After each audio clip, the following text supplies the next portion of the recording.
Dog की सोलिटाई कंसेमिंटा में भेज दिया गया। सोलिटाई कंसेमिंटा में कैदी को अकेले रखा जाता था। यह पिंजरा था जहां कोई भी कैदी नहीं जाना चाहता था और पांक को इस पिंजरे में सिर्फ अपने आप को बचाने की वजह से जाना पड़ रहा था। इस बात से उसे बहुत गुस्सा आ रहा था। 2 हफ्ते तक उसी पिंजरे में रहने के बाद जब फ्रंट को आज़ाद किया गया तो अल्तमस ने अपने चूहे के जरिए फ्रंट को खुश करने के लिए एक वेलकम नोट भेजा। वापस आने के बाद फ्रंट की अपने पड़ोसी चार्ली से भी दोस्ती हो गई तो वह एक बहुत बड़ी चोरी की सजा काट रहा था। कहूँ ऐसा हुआ उसने फ्रंट को बताया कि उसे बॉर्डर क्रॉस करके भागने का बहुत ज्यादा दुख था क्योंकि उसकी इसी गलती ने उसके जुर्म को और बड़ा बना दिया।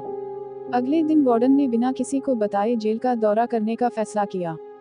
जिस दौरान उसे कैदी के सेल में अपनी तस्वीर दिखाई दी जो पहले तो उसे बहुत पसंद आई पर अगले ही सेकंड उसने जेल से डॉग की बनाई हुई सभी पेंटिंग्स को बाहर निकालने का आदेश दिया और उसके इस फैसले ने डॉग को अंदर से पूरी तरह तोड़ दिया क्योंकि डॉग सिर्फ अपनी पेंटिंग्स के सहारे ही जिंदा था। वो अपनी बनाई हर एक पेंटिंग से बहुत प्यार करता था। फ्रैंक ने डॉग को लाख बार समझाने की कोशिश की कि कोई बात नहीं भाई, पेंटिंग ही तो थी, अब जीना तो है ना यहाँ पे। लेकिन डॉग इस सदमे से बाहर नहीं आ पा रहा था और एक दिन शिफ्ट के दौरान डॉग की 3 उंगलियां कट गई, जो कि उसकी वार्डन के खिलाफ एक तरह की बगावत थी। ऐसा होते ही गार्ड्स ने तुरंत ही डॉक्टर्स को बुलवाने के लिए मैसेज भेजा और वहीं दूसरी तरफ फ्रैंक चुपचाप खड़ा होकर सिर्फ डॉग को देख रहा था। उसी रात जब फ्रैंक अपने सेल में बैठा हुआ था तो उसकी नज़र वेंट से निकल रहे कॉकरोच पर पड़ी, जिसे देखकर फ्रैंक को एहसास हुआ कि शायद ये वेंट बाहर निकलने वाले किसी दरवाजे का रास्ता हो।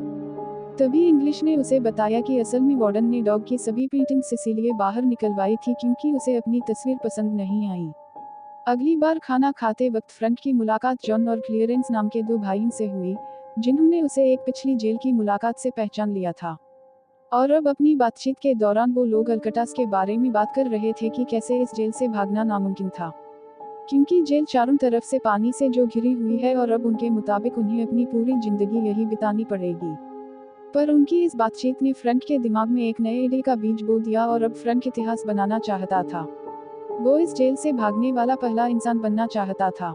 उसी रात फ्रैंक ने वार्डन के कमरे से चुराए हुए नील कटर की मदद से अपने कमरे की ग्रिल के आसपास मौजूद सीमेंट को काटना शुरू कर दिया और जैसे ही उसे गार्ड्स के पैरों की आवाज आती तो वो उस नील कटर को बाइबल में छुपाकर उसे पढ़ने का नाटक करने लग जाता ताकि किसी को भी उस पर शक ना हो। समय के साथ उसकी मेहनत रंग भी लाने लगी और धीरे धीरे ग्रिल के आसपास की सीमेंट कमजोर पड़ने लगी।